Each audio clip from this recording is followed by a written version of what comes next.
श्रीगणेशाय नमः। श्रीसरस्वत्यै नमः। श्रीत्रिलोचनाय नमः। गंगाधराय नमः। नीलग्रीवाय नमः। श्री शिवाय नमस्तुभ्यं। श्री शिवाय नमस्तुभ्यं। श्री शिवाय नमस्तुभ्यं।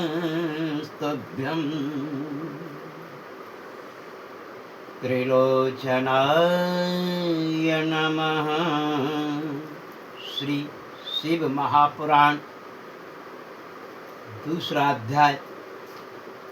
श्री शिव महापुराण की महिमा और संहिता के भेद, उनका भेद क्या है, रहस्य क्या है, लीला क्या है, चरित्र क्या है और संदर्भ क्या है, ये सब कुछ इस अध्याय के अंतर्गत बताया गया है।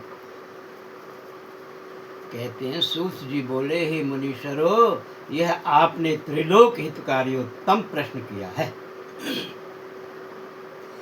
कलि के पापों का नाश करने वाला परमार्थ दायक शिव पुराण नामक ग्रंथ सब ग्रंथों से उत्तम और वेदांत सार का भी सर्वस्व है, जिसके पढ़ने सुनने से मनुष्य सर्वोत्तम शिव गति को प्राप्त होता है।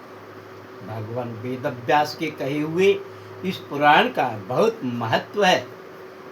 इसके कीर्तन और श्रवण से जो फल प्राप्त होता है वह सबको, सब तो मैं नहीं कह सकता, किंतु उसका कुछ महात्म्य मैं आप लोगों से कहता हूँ। ध्यान देकर सुनिए।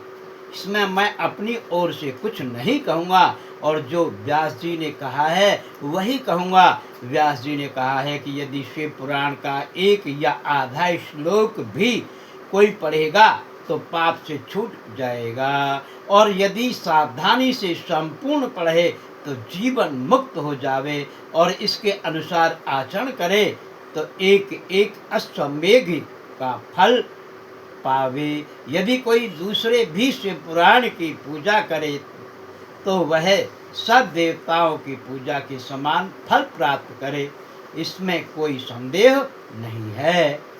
क्योंकि शिव संहिता नामक इस सुधा की स्वयं श्री शिव भगवान ने उपनिषद रूपी समुद्र को मथ कर उसमें से निकाला है।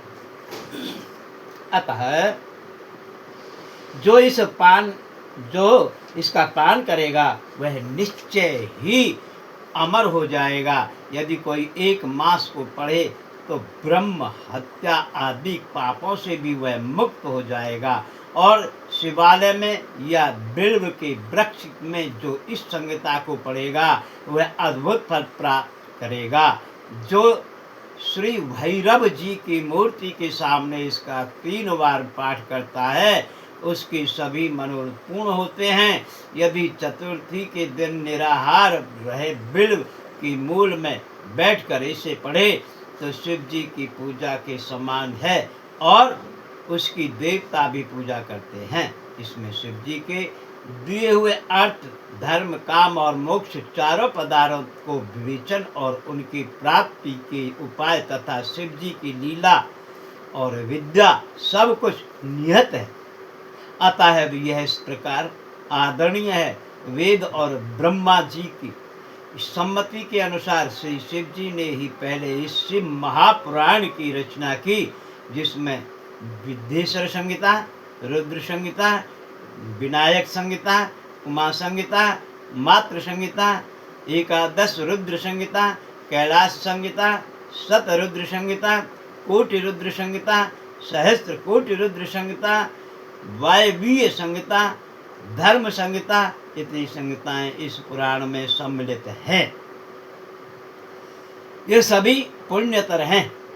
इसमें विश्वेश्वर, रुद्र, विनायक, ये तीनों संहिताएं 10-10 जार तथा उमा और मात्र, ये तीनों 8-8 हजार, और एकादश रुद्र संहिता 13,000, कैलाश संहिता 6,000,